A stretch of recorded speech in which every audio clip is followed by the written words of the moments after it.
मिलने सुदामा जी आए। हाँ बता दीजिए।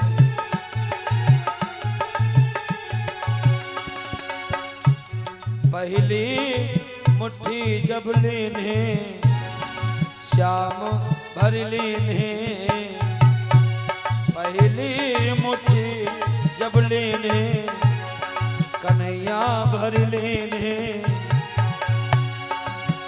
आधे दिनों एक लोक मिलने सुदामा जी आए। हाँ कन्हैया जी खड़े हो जाओ। आधे दिनों एक लोक मिलने सुदामा जी आए।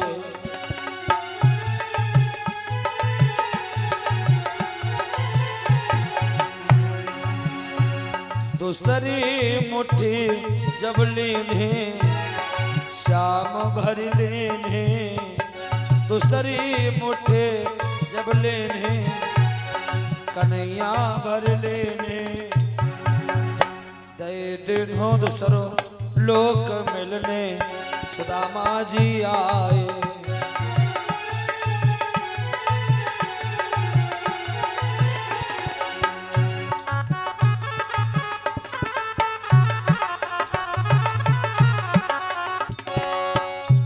तीसरी मुट्ठी जब लेने श्याम भर लेने, रुक्मिणी कहो, रुक्मिणी ने भगवान कन्हैया का हाथ पकड़ लिया।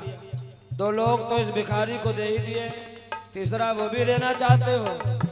हाँ रुक्मिणी कहो हाथ मिलने सुदामा जी आए। रुक्मिणी कहो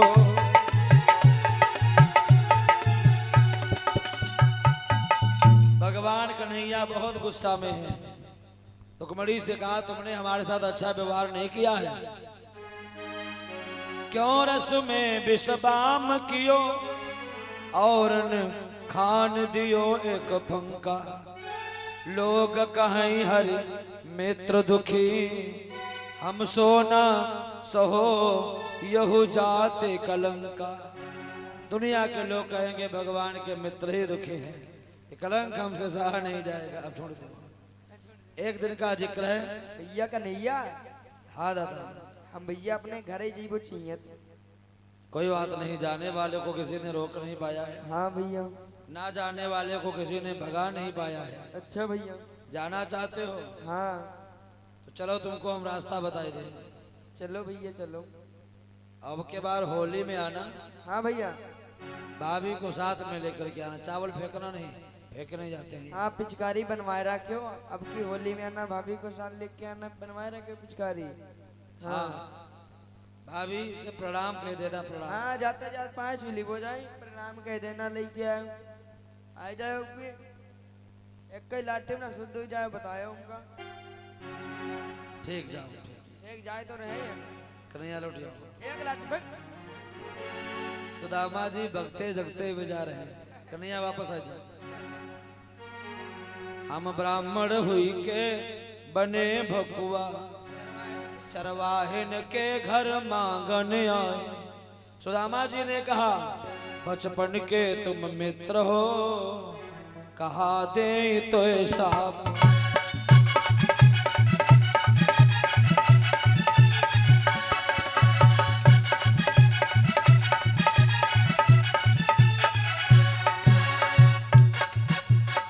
बचपन के तुम मित्र हो, कहा देओ तो ईसा, जैसे ही प्रभु हम का दियो तैसे ही पायो आप।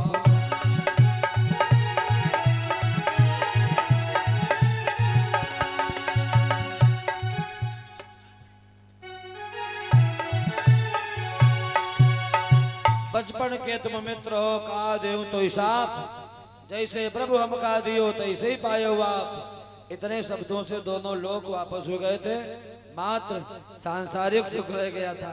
भैया सुदामा जी वापस आए तो भगवान कन्हैया ने विश्वकर्मा के द्वारा जैसे द्वारिका नगरी बनी थी वैसे सुदामा नगरी बनाए करके तैयार करवाई थी। कन्हैया थोड़ा साइड में हो जाओ तुम।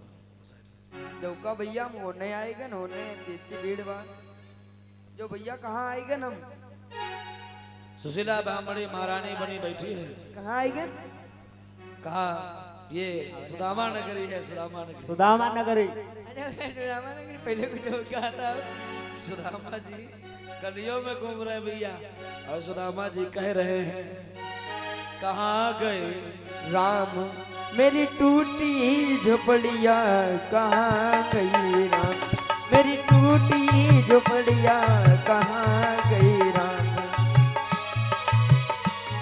कहाँ गई राम मेरी टूटी झोपड़िया कहाँ गई राम टूटी झोपड़िया मेरी बूढ़ी डोकरिया टूटी झोपड़िया मेरी बूढ़ी डोकरिया कहाँ गई राम मेरी टूटी झोपड़िया कहाँ गई राम मेरी टूटी झोपड़िया कहाँ गई राम। सुदामा जी गलियों में घूम रहे हैं, सुशीला ब्राह्मणी महारानी बनी बैठी है।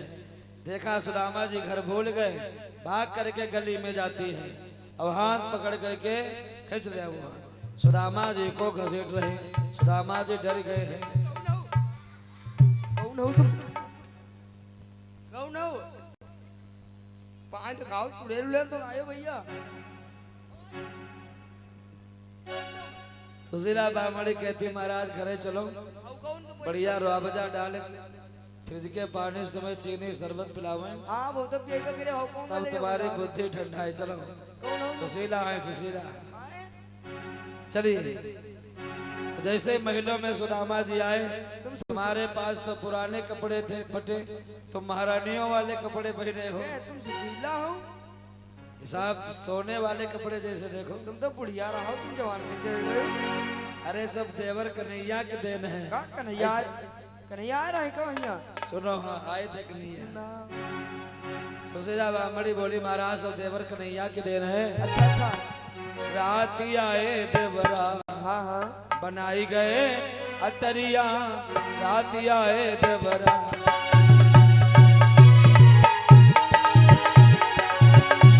जैसे ही सुदामा जी ने सुना भगवान कन्हैया आए थे, हाँ नाचने लगे, खुश हुई गए भैया।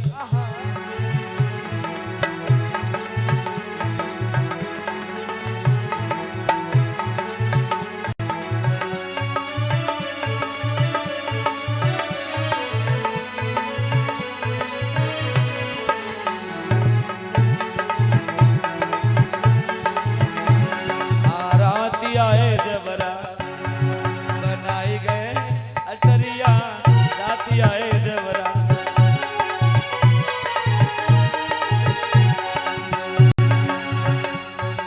सुनो महाराज,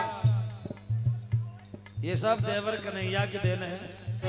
उन्होंने बनायो ये महला तो महला। अच्छा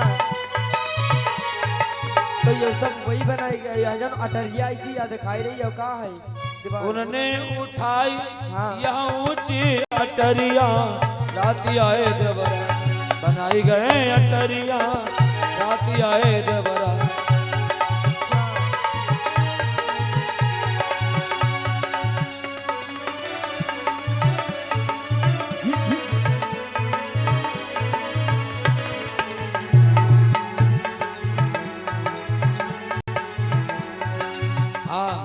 सुशीला ब्राह्मणी भी नाच रही है। ये सब सुशीला जो फूल उल बाग बगीचा कौने लगा है सब सुनो, सुनाओ उनने लगायो ये बागा बगीचा। हाँ उन्होंने लगायो है बागा बगीचा। अच्छा उन्होंने लगाई हाँ हाँ नवल फूल बगिया, राती आए देवरा बनाई गए अटरिया, राती आए देवरा।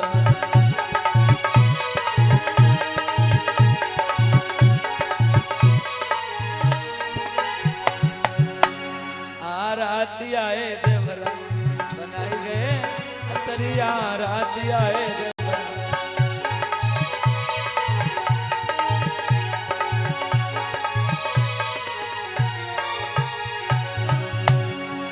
भगवत प्रेमियों, सुदामा जी ने कहा है महारानियों वाले कपड़े। ये सब कौन तुमका देखो ये? सुनिए, सब सुनाइए। देवर कन्हैया की देन है। आहा, उन्होंने ही उड़ायो हमें साला दुसाला। अच्छा तो ये सब साला तो साला वही उड़ाई। हाँ। ये जब चुनरिया उड़े हो। उन्होंने उड़ाई हाँ। चमकीली चुनरिया, राती आए देवरा बनाई गए अटरिया, राती आए देवरा।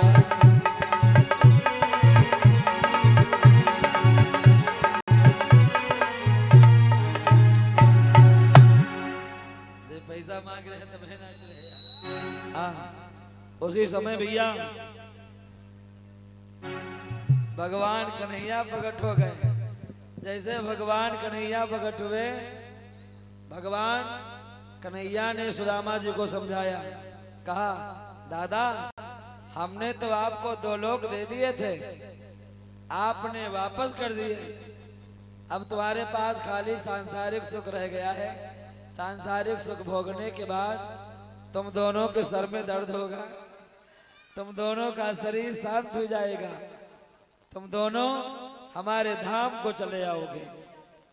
हाँ, समय पूर्ण होने पर ऐसा ही हुआ था। सुदामा सुशीला ब्राह्मणी दोनों के सर में दर्द होता है और दोनों का शरीर शांत हो जाता है। बढ़ जाइए।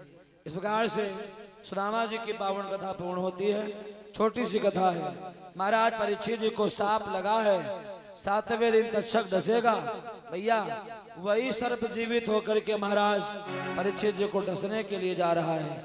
रास्ते में धर्मंतर महात्मा से भेंट हो जाती है।